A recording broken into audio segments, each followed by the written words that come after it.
Okay. Ayubawan. Very nice to be here today at BMICH for another teaching day. I travel to many places in the world, and it is a privilege to be able to share the Dhamma of the Lord Buddha with as many people as I can. The teachings of the Lord Buddha have given me so much peace and happiness that it is now my turn to share that peace and happiness with others. And in order to share that peace and happiness with others, it's not enough just to teach nor to study, but we do have to learn how to practice as well. Because the teachings of the Buddha are not just to be worshipped, they're to be acted upon in our life. The Buddha taught for the happiness of every human being, and if we follow the advice of the great teacher, then we too will have happiness. And one of those aspects of the Buddha's teachings is how to bring peace of mind into our hearts. When our minds have peace, then our lives are likely to have peace, and our family will be at peace, our country will be at peace, and maybe even our world will be at peace too. How can you have a peaceful world when people have hatred and revenge and personal desires in their heart? So in order to create a peaceful world, we have to start by creating a peaceful heart. And in order to create a peaceful heart, we have these wonderful teachings of the Buddha about meditation, bhavana, on how to make your heart so peaceful that you do not need to seek for so many possessions in our world. We don't need so much when we have peace inside. When there's happiness inside, we don't need to look for it outside. When there's peace inside, we tend not to get angry at other people. We tend to understand human beings' nature. It is like the person who gets angry at the dog for barking. I never met a dog in Sri Lanka, in USA or Australia. I've never met a dog yet which doesn't bark. So when you get angry at a dog for barking, you are being crazy.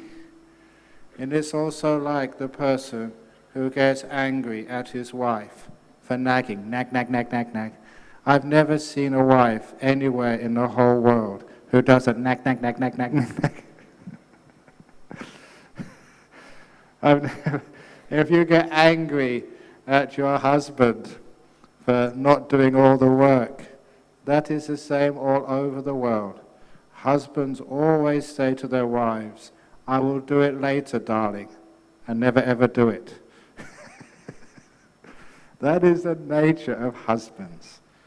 So when we know the nature of things, we tend not to get angry. We live a much more peaceful life. So in order to live that more peaceful life, we have to learn to train our mind. Meditation is about making our mind still. I mentioned this simile earlier in my teachings in Sri Lanka, that you can imagine a lake in the mountains. When that lake has waves on its surface, you will never get a true reflection in the lake of the moon and stars in the sky above. Because of the waves, the image will be distorted. In the same way, if your mind is not still, you will never see things as they truly are. Your insight, your understanding will be distorted. So the path of meditation is learning how to keep our mind perfectly still so calm that just like a lake without waves, acts like a mirror, perfectly reflecting the moon and the stars above. In the same way, when our mind is still, it perfectly reflects the truth of things. As the Buddha often said, from samadhi, from stillness, you see the way things truly are. So our job is to learn how to get the mind to be still. First of all, even today, some people call samadhi concentration. Meditation is nothing to do with concentration.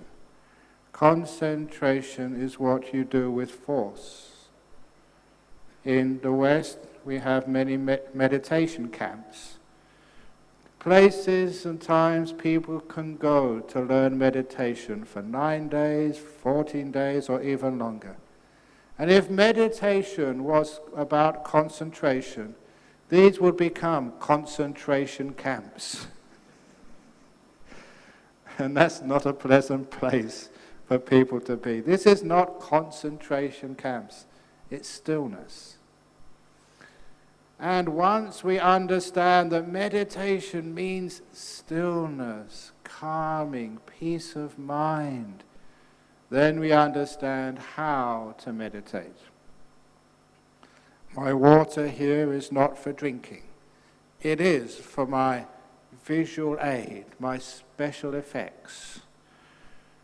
I am now going to hold this glass of water perfectly still. I know this is photographed, videoed in the other halls. Welcome everybody. I'll be coming to your hall later on. If I try and hold a glass of water perfectly still, I will never be able to achieve my goal. The water is moving. So what should I do? Try harder. Concentrate. And I find when I try harder, the water moves even more. Now this is the way that most people meditate.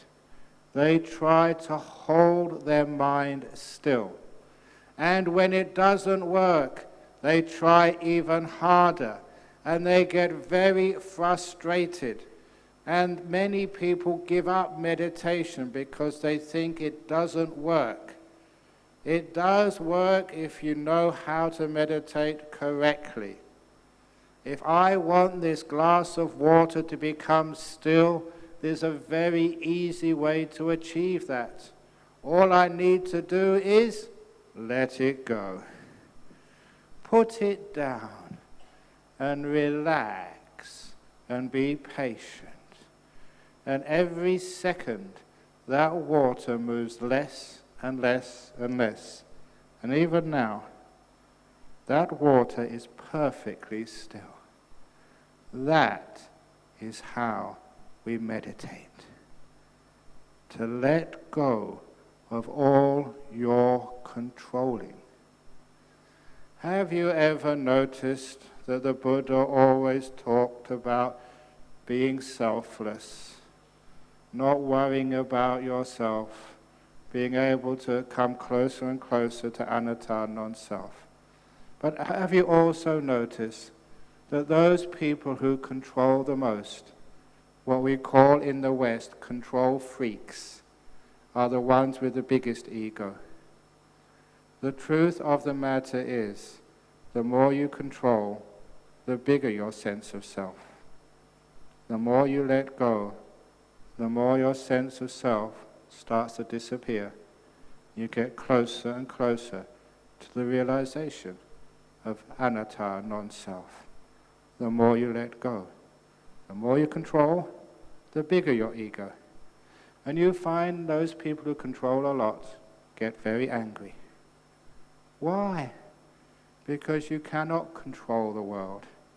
You cannot control the dog and tell the dog to stop barking. And so, because you are a control freak, rather than letting things be, you get angry and upset and have big ego. So when we learn how to let things go, not only does our mind become still, not only do we understand the Dhamma, we tend not to have so much anger in our lives. We are more peaceful inside and peaceful outside as well. If you practice meditation correctly, things become very calm, very peaceful, very still. And then you see things as they truly are. The calm gives rise to insight. But as we meditate, it's sometimes difficult to put things down all at once. So we do things stage by stage. So the first thing to let go of is our body. Sometimes you've been working hard, sometimes you're old, sometimes you are sick. So in places like Australia, many people have too much difficulty meditating on the floor, crossing their legs and holding their back straight. That is like torture. And Buddhism is supposed to be a very compassionate religion. We are known for our kindness, except when we ask for people to meditate and then we torture them. Cross your legs in full lotus. Put your back straight. Don't move. In Guantanamo Bay, that's called, what is it, when you have these unpleasant postures which you have to stay in for long periods of time. That's a form of torture. And that is nothing to do with meditation. You sit comfortably in a chair, on cushions, wherever you can find comfort for your body. Straight away, many people do not like meditation because they're afraid of the pain. And of course, that keeps a lot of people away from the benefits of meditation. So number one, sit comfortably. In Western countries, it's amazing, the industry for meditation cushions is growing and growing and growing. Designer-made meditation cushions, where you can press a button and the back comes up or the side comes up, so you can press the buttons and arrange the posture just as you like. And I wanted to start a company one day for meditation cushions, so you can actually, like some of the toilets, you can actually heat it. If it's too cold, you're meditating in, say, England, you can press a button and the meditation gives you warmth from underneath. Or if it's too hot, like in Colombo, you can actually cool it down. The whole point is making it comfortable for you. And if it is comfortable, it's much easier to meditate.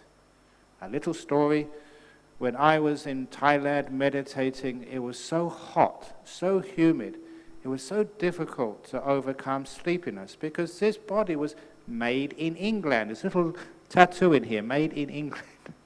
I'm not used to hot weather. But one day I was visiting Bangkok. I spent the night in a new monastery, and they had one room which was air conditioned. And we got permission to use that at 3 o'clock in the morning, and we meditated in there, and the first time in weeks, I had no sleepiness at all. It was just so comfortable. And that taught me a lesson. Please do not try to torture your body when you meditate. Keep it comfortable, keep it cool or warm, whatever you like, and that helps a lot. Please remember our Lord Buddha, where he became enlightened, was not in some harsh environment. It was under the shade of a beautiful tree, in a park next to a river, not too hot, not too cold, sitting on a thick grass cushion. Our Lord Buddha became enlightened. He needed that comfort for his body, not too much, not too little, in order to find peace. So when you meditate, spend the first 2 or 3 minutes getting yourself comfortable, fidgeting, scratching, even coughing. There is something in meditation which I call the volcano effect. And that is when people feel like coughing and they decide not to, because they do not want to disturb anybody. All that happens is the pressure starts to build up. And it builds and builds and builds like the magma in the volcano, until the pressure becomes so great. They cough so loudly, and it wakes everybody up. Even in the house next door they can hear it, and the dogs start barking, and there's a great big noise. If only they'd have coughed straight away, there wouldn't have been a problem. And just like volcanoes erupting, it spreads all this rubbish over the whole area. Just like when you cough, because you didn't cough quickly, it spreads all this very unhealthy spray over the people sitting behind you, in front of you, and next to you. So this is an example. Be kind to the body. A little cough, and then it's done with, and you're peaceful. So first of all, we learn how to relax our body. And once you learn how to relax your body, then you can learn how to relax your mind. You know how we have tension in our body? We also have tension in our mind, in our mental world. We have events from the past which keep pulling at us, trying to make us reconsider what happened, why it happened. It's a tension, a tightness which pulls us, which stops us being free. We have this attraction like a magnet pulling us into the future, wanting us to plan, to arrange things, to think what we're going to do for the future. That's the tension, the stress and the strain in the mind, which stops us being peaceful. So once we've relaxed our body, the next thing is to relax our mind, so we can let go of the past and the future. How do you do that? We all know you cannot change the past, but can you let go of it? We all know the future is uncertain, but can you stop planning it? The way you do this, like the way that you relax your body, is with a combination of mindfulness, sati, and compassion or kindness with maitri. Those two together are the powerful forces which cause peace in your body and peace in your mind. Since the last time I came to Sri Lanka, a little event happened which I'm going to share with you about how to relax the body and how to relax the mind. A couple of years ago, in my monastery in Australia, I had food poisoning. As a Buddhist monk, we have no control over what you feed us. We do not know what's in the curry. And so, having gastritis, having indigestion, even food poisoning is what I call an occupational hazard for a monk. But please be careful, because talking with some monks last night, I found out they told me that over 50% of your bhikkhus have stomach problems. Whose fault is that? You, the dayakas. Please be careful of what you feed the monks. Not so much oil, not so much chili, not so much salt. If some monks like that, you can put that in a separate little bowl, extra salt or extra chili for you, so those who want some can take some. But most of the monks here, I've been told, have stomach problems. And it's not because they don't eat in the evening, it's what they eat at lunchtime. That's the problem. So please look after your bhikkhus. Don't just give them what you think is the best. Ask them, do some research, find out what is going to be healthy for them.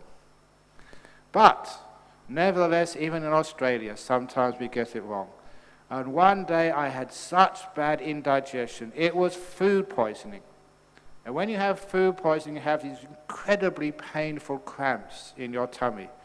Ooh, ooh, ooh. Now, when you monks give a talk, don't just sit here and give a talk. Please give the drama as well. Ooh, ooh, ooh. And then no one falls asleep during the Dhammadesana. So, I had these terrible stomach cramps. And I was in the cave where I live in Australia. And it was very, very, very painful. And basically it's too far away. In Aranyas, the doctors are too far away, so it's a waste of time calling an ambulance or calling a doctor. You'll be dead before the ambulance arises. But we don't need doctors and ambulances if you know how to meditate, to know the nature of the body and the nature of the mind. So what I did, I was aware of the terrible pain in my intestines. And number two, I was kind to it. I gave it this beautiful compassion. I remember as a young boy, my parents were very poor. I grew up in a very poor part of West London with many immigrants. And in that part of West London, I spent so many days playing soccer. Not in a field, there wasn't a field around, in the street. And if you ever played soccer in the street, whenever you go for a tackle, you fall on the ground and you scrape the skin off your knees. I always had scabs on my knees from playing soccer in the street. And as soon as I scraped the skin off my knees and blood started coming out, I would run to my mother. She would kneel down, kiss it better, give it a kiss, then put a bandage on, no washing, just kiss it, bandage on, and I was back playing soccer within 2 minutes. It always healed. And as soon as she kissed it, the pain disappeared immediately. I always remember that. Later on, when I studied biology, I thought, how can that work? My mother is putting all these germs in her mouth on top of an open wound. But it never got infected. Why? Because of the kindness. And it took the pain away, which is important. And so when I was kind to the pain in my stomach and my guts, every little bit of kindness, the pain grew a little bit less. My mindfulness was enough to give me feedback. I could see the pain diminishing. A little bit more kindness, less pain. More kindness, less pain. And it took only 20 minutes. After 20 minutes, there was no pain left at all.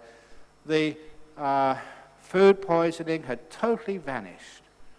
And it was amazing to be able to do that. No drugs, no aspirin or paracetamol, just mindfulness and kindness together, and the pain totally vanished. 20 minutes.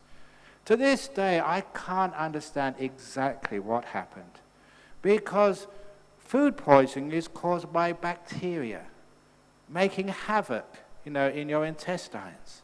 But what I really imagine must have happened, that all those bacteria, instead of messing around, making havoc in my tummy, after half an hour or 20 minutes rather of mindfulness and kindness, so all those little bacteria were crossing themselves and meditating inside my tummy. And because they were meditating and being peaceful, they weren't causing me any trouble. I imagine that, visualize that. These bacteria with little tentacles all over the place, all crossed in meditation. But whatever the cause was, it happened. That is how you can use mindfulness and kindness to relax the body. Healing happens and you become so peaceful. That's how I relax my body, with mindfulness and kindness. That's how I relax my mind, with mindfulness and kindness. If there is something which happened in the past, I don't try to get rid of it. Trying to get rid of things in meditation causes you mental stress. You will never have any peace. I am aware of some memory from the past, and I am kind to it. When I am kind to it, it gets less hard, less painful, until, like my tummy ache, it vanishes completely. Any fear of the future, I am aware of that fear of the future, that plan, that anxiety. I do not try to get rid of it, otherwise it makes that fear harder. I am aware of it and kind to it. When I'm kind to the future, it vanishes. That is how we let go of aches and pains in the body and aches and pains in the future and in the past, with a combination of mindfulness and kindness. For those of you who have been following the progress of Buddhism in Western countries, you may have noticed that mindfulness is such a popular practice now that is taught in hospitals and in schools, and even very recently, the British House of Commons had 1 minute of mindfulness when all the MPs in the House of Commons in Westminster sat still and did mindfulness for 1 minute. Only 1 minute, but at least it's a start. And I've asked, has your parliament done that yet? And that's Britain. That's an atheist Christian country. You're supposed to be Buddhist. You should at least do 2 minutes. But that's mindfulness. That is not enough. Mindfulness plus kindness.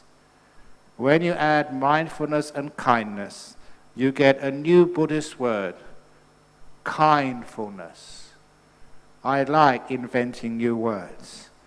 So kindfulness, kindness plus mindfulness is how to meditate. So you are kindful to your past, kindful to your future, and then it does not bother you anymore. Then it disappears, and you can let it go. And you come into this amazing place called the present moment. You may have known that author in the West, Eckhart Tolle. He made a fortune out of printing a book called The Power of Now. It's just what the Buddha taught in 2,500, 600 years ago. But now these Westerners, they're finding out the great value of these teachings and they're exploiting it. But we Buddhist monks and other teachers, we should do that too. Because it's basic Buddhism, letting go of the past and the future with kindfulness. And you come into this present moment. I ask you, where is your future being made? When is the only time you can do anything for your future? It's right now. This is where life is happening. This is the only time you can develop anything. This is the only time you can have peace and happiness. Right now. So the more we learn how to come into this present moment, the place your future is being made, the more healthy, happy, prosperous will be our future. If you are concerned about the future, for goodness sake, be concerned at where your future is being made right now. So that helps us let go of all the past and all the future.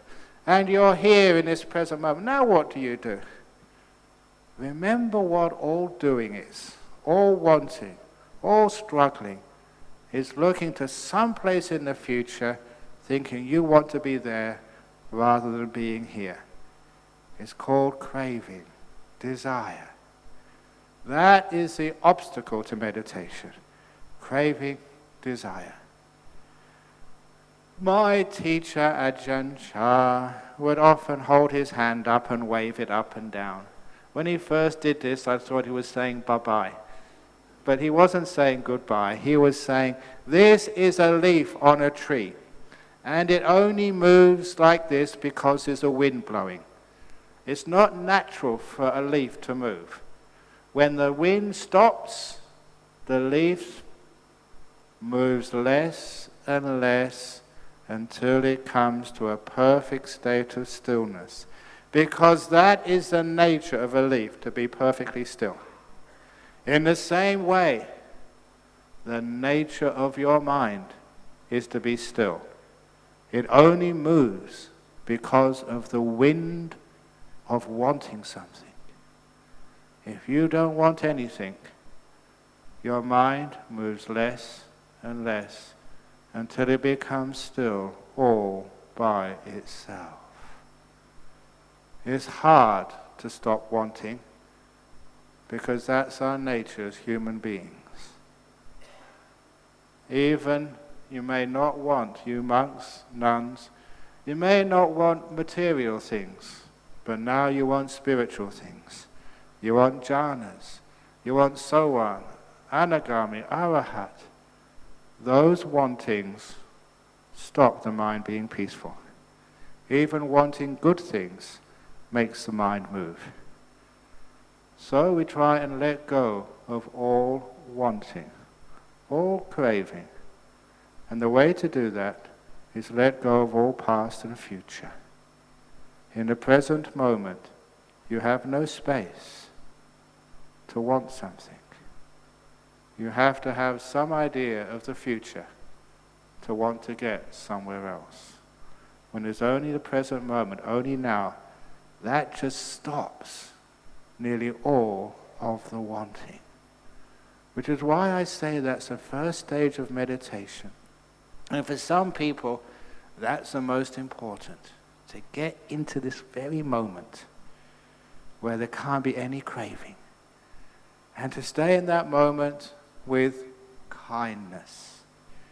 Have you ever noticed that people who are kind and compassionate towards you, you like staying with them? People who are nasty and angry and critical, you can't get away from them fast enough. Kind people are very attractive. Nasty, controlling people, you want to run away. That is one of the problems with Buddhist monasteries. The monks are so kind that all these dogs and cats, they come and stay with you. There was one monastery in Bangkok, the monks are so kind that so many dogs came to stay in that monastery. The abbot had no choice but to build a big multi-story building for the dogs. The dogs in Bangkok now live in an apartment block. Well, he had to put them somewhere, so he put them up there. But that's what happens. Kindness attracts people to you. And kindness attracts the present moment to you. It stays with you. Sometimes when people meditate, sometimes they wander around all over the place. Their minds are very restless. They can't stop thinking. Have you ever understood why people can't be peaceful? One of the reasons is they're afraid of peace. You're afraid because you're not used to it. It is like a person who's been in prison for 30, 40 years, and they're about to be released from prison the next day into freedom. And they are so scared of leaving prison because they don't know what it's like outside. That is the same reason why people are afraid of peace, because you're not really quite sure what it's like. You've been restless and busy all your life. So many people prefer to stay in jail rather than be peaceful. So you do need a little bit of faith, a little bit of kindness, and then you find you can stay in the present moment when you are kind to it. The opposite of kindness is what we call fault finding. It's not good enough. It's not peaceful enough. It's not beautiful enough. People who have fault-finding minds can never find peace anywhere in this world. Your beautiful wife, she's not good enough.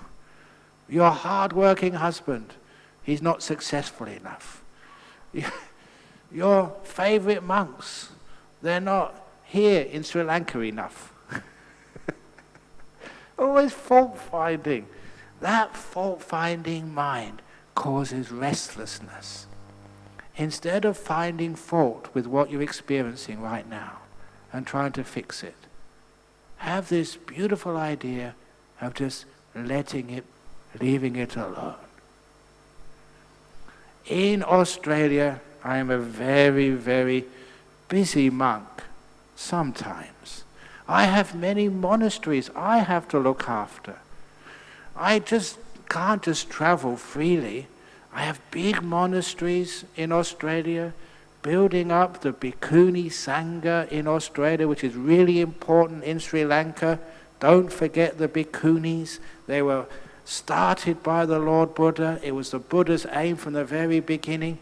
We should have equality. We haven't got enough teachers here in Sri Lanka, and if we have Bhikkhunis and Bhikkhuni teachers, we double the number of Sangha and teachers here. So please, I'm really working hard to establish Buddhism just as it was in the time of the Buddha. Bhikkhus, Bhikkhunis, Arahats, Anagamis, strong laymen, laywomen, meditating, not just offering dana, but meditating and keeping their precepts. That is my mission, to re-establish Buddhism as it was in the time of the Buddha, in its purity. And so this is what we are trying to do. And we're trying to be kind to all parts of society. And we're trying to stop this wandering mind. And I'm working so hard that sometimes I'll be working, teaching all weekend, and then going back to my aranya on a Sunday afternoon, and then working Monday to Friday in my aranya, working the weekends in my city temple, traveling around, getting no rest. And one day someone came to visit my aranya, and they said, "This is such a peaceful monastery. It's so beautiful here." And I looked at them and said, "Peaceful? This monastery isn't peaceful. There's so much work to do. Beautiful? There's so many paths need to be swept. So many buildings need to be fixed. So many people asking me questions. This isn't peaceful. This is a work camp." And then I realized it was my mistake. So I changed my attitude. Every Monday morning after that, for quite a long time, I would spend the morning pretending to be a visitor to my monastery, not the abbot. I was just a visitor. So when I saw a path which was dirty and needed to be swept, not my problem. I don't live here, I'm only visiting. When the monks had a problem, sorry, I'm only visiting. I'm not the teacher today. And when I became a visitor, not an owner, my monastery became peaceful again. And my monastery became beautiful. And it taught me a big lesson. When you own things, you can't rest. There's always something to be done. When you realize you're only visiting, you can enjoy having no work to be done. When you visit somebody else's house and they give you some tea, do you wash up the teacups afterwards? When you go to somebody's house and have a nice garden party, do you mow the lawn afterwards? It's not your house. You don't have to do anything. You can relax and enjoy. When you're a visitor, you can have peace. When you're an owner, you always have work to be done.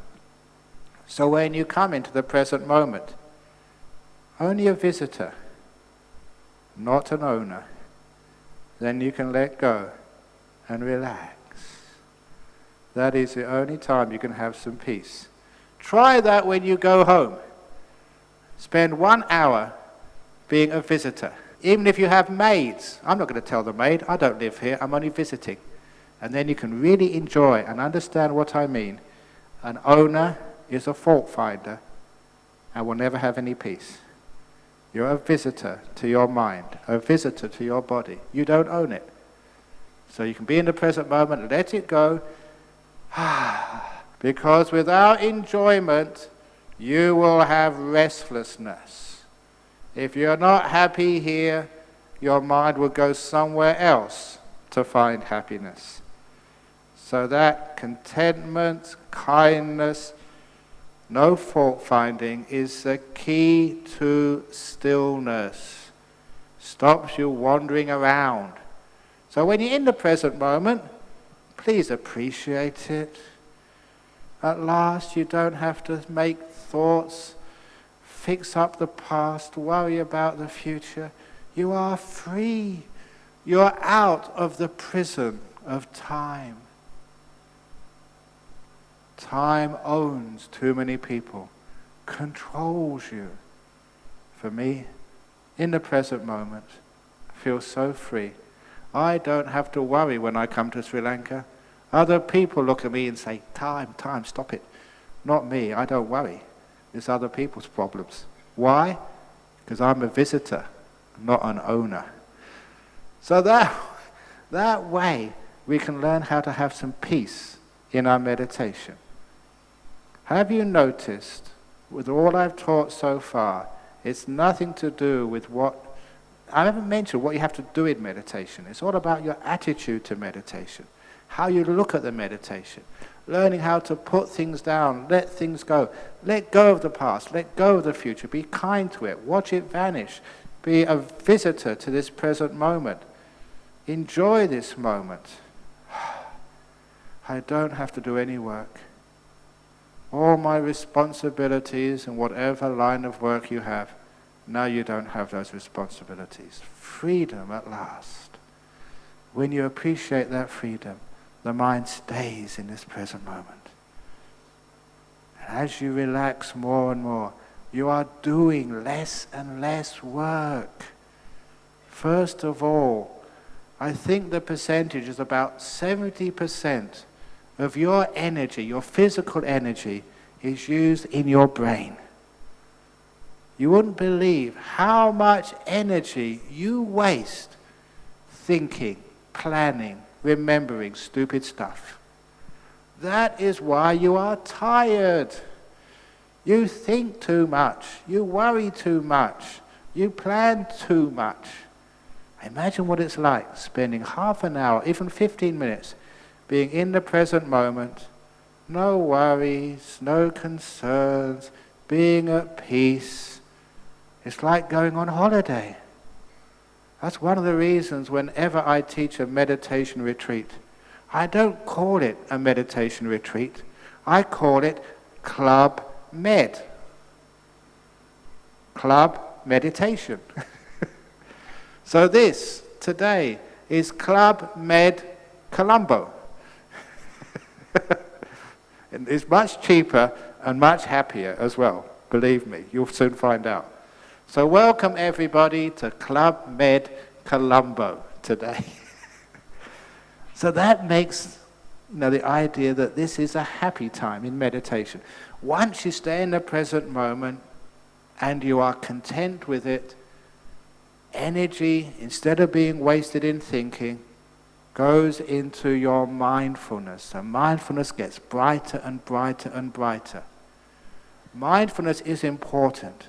There's many levels of mindfulness, and here we're encouraging strong mindfulness, powerful mindfulness. And when you have strong mindfulness, it's always accompanied by happiness. Have you ever noticed that some of you get up in the morning and you need a strong cup of tea or cup of coffee before you're happy? Some of you get up and worry, oh God, what time is it? Oh no, I have to go to work again. Oh no. You have a cup of tea and coffee and you feel bright and happy again. That is an indication where happiness comes from energy. And if you have strong energy in your mind through stillness, you will find happiness comes automatically. You're sitting here in the present moment and you feel so peaceful, so happily peaceful. Please, in meditation, cultivate and cherish that happiness. Do not be afraid of it. That happiness is not going to make you attached, it's going to make you liberated. In the Pasadika Sutra of the Digha Nikaya, the Buddha says anybody who gets attached to the happiness of meditation can only expect one of 4 results. This is what happens if you get attached to the happiness of meditation. The 4 possibilities, and the only 4 possibilities are so what? Sakadagami, Anagami, or full Arahat. That's the only 4 possibilities if you start to indulge in the happiness of meditation. And that's what we're supposed to be doing. That's why many people, they sometimes ask me, what are the dangers of meditating? Especially meditating in the way I teach. And I say there's only one danger. If you meditate, get happiness, get jhanas. That danger is, if you get these jhanas, the danger is, and it probably will happen to you, you might lose all your hair. Like me, and like the monks and nuns. You might renounce and become a monk or a nun, because it makes so much sense to you.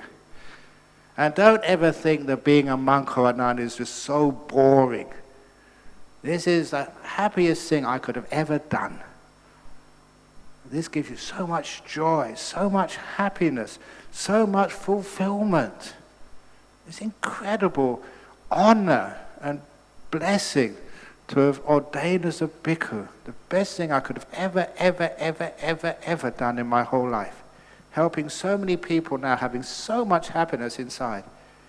I truly recommend it. And if you can get into these jhanas, basically you'll have no choice. You want to be monk or nun. And you will have the best time, not the best time of your life, the best time of many of your lives. That's how great this is. So, you're meditating happiness in this present moment, and then amazing things start to happen. What happens is your body disappears. You can't feel your head. You can't feel your legs. There's no itches on the body.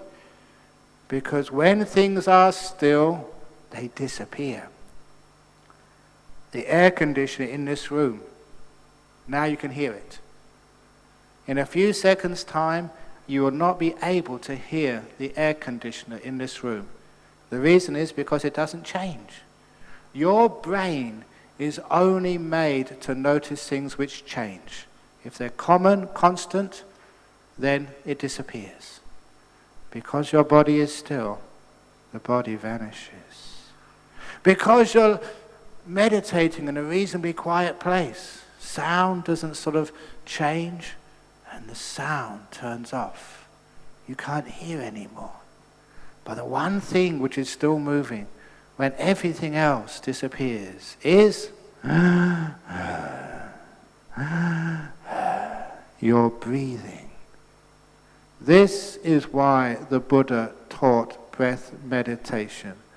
Because whether you look for your breath or not, whether you focus on it or not, it comes by itself anyway.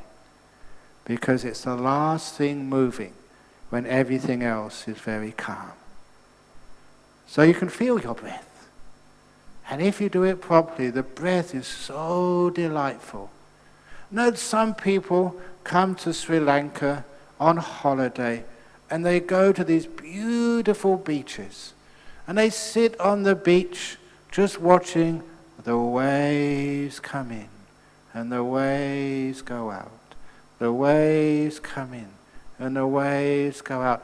And they pay a lot of money for that privilege because you've got a very beautiful country. Why is it so peaceful? Because nothing much is happening, just waves coming in, waves going out. Like watching your breath. Breath coming in, breath going out. Breath coming in, breath going out without a care in the world. That is delightful if you can notice it. Cultivate it and cherish the delight of just having a simple breath to watch.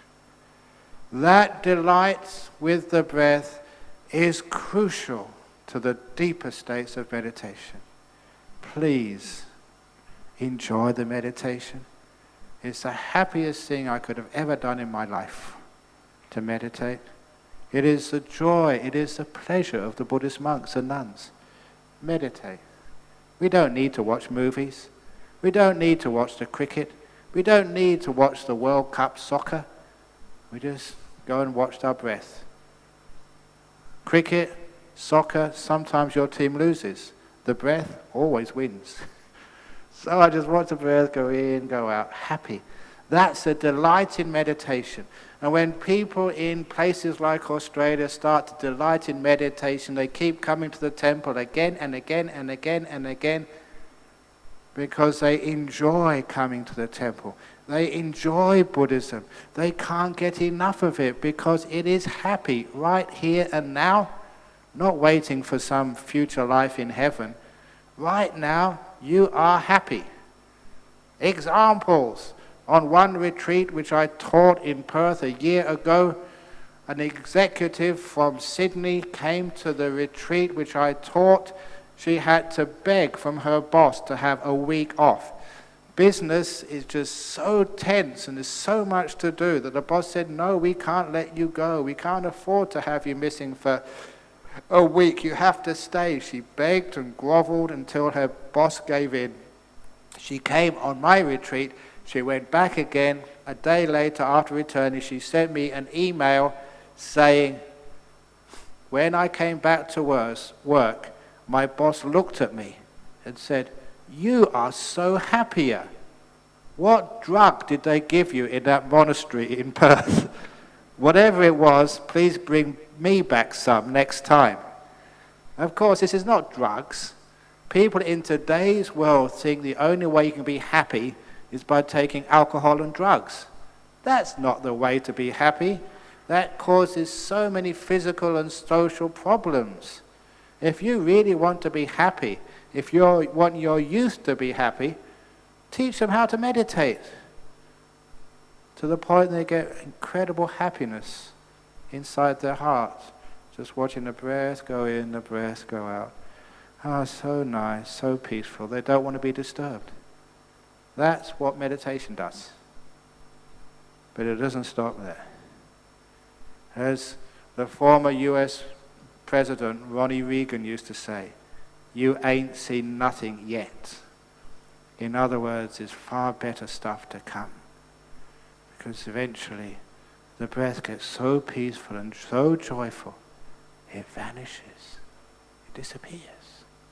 And when the breath vanishes, these beautiful lights appear in the mind, the nimittas. And if you haven't been happy yet, now you really get happy, really blissful. You're getting to powerful states of mind.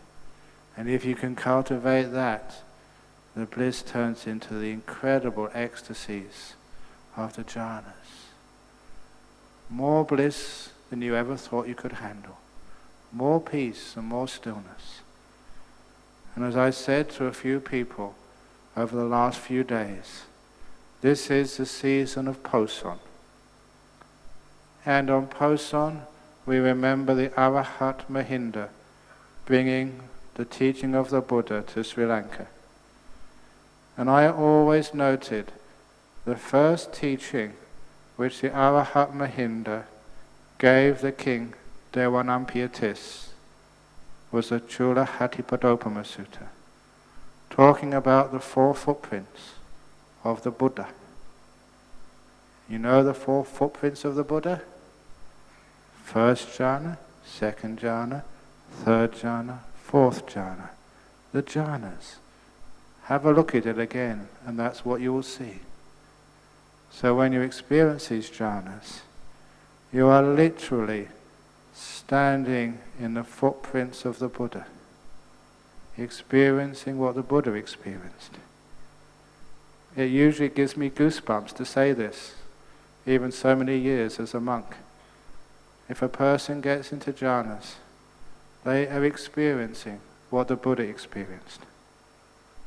Last night I told the monks, I asked them, how many of you have traveled to the 4 holy places of Buddhism? It was a trick question, because I did not mean Lumbini, where the Buddha was born. I didn't mean Bodh Gaya, where the Buddha was enlightened. I didn't mean the deer park in, outside of Benares, where the Buddha gave his first sermon, or Kusinara, where the Buddha passed away. Those aren't where the Buddha lived. That's where his body was born and died and did these things. The place where the Buddha spent most of his time were the 4 holy places of Buddhism. 1st jhana, 2nd jhana, 3rd jhana, and 4th jhana. So if you want to visit the 4 holy places, the path is open to you. You do not need an air ticket. You do not need to carry any baggage. In fact, you are prohibited from even taking on cabin baggage. No baggage is allowed on the path to the jhanas.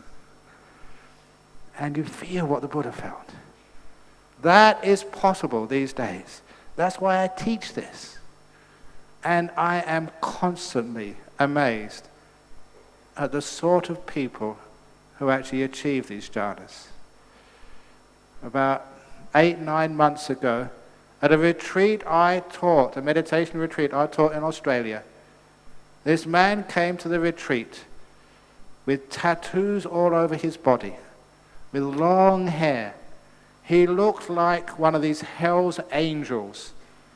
And I really thought he got the wrong place. This is a meditation retreat, not the BMICH clubhouse. And that was my mistake. That was me judging a person. He may have looked very rough on the outside, but during that retreat, he was the star meditator. And when he came to see me one day and describe his experiences, I was just so overjoyed. Yes, that was a jhana. Well done. When I see people like that, who haven't been Buddhists very long, who live a very rough lifestyle, but on the inside, very pure, but just on the outside look very rough, and see them get experiences of jhanas, that impresses me. The door is open to each one of you in the other halls as well. All you need to do is learn how to put things down, let things go, and it works. And the other thing, please, don't be afraid of the happiness. Develop it. So when you get happy meditation, you really get into it, it's delightful, and from there it takes off deeper and deeper, more and more peaceful, more and more powerful, and you have these incredible experiences. And later on today, maybe I'll say what happens next. Again, like Ronnie Reagan, after the jhanas, you ain't seen nothing yet. There's more to come. On episode 2 of the Path to Enlightenment.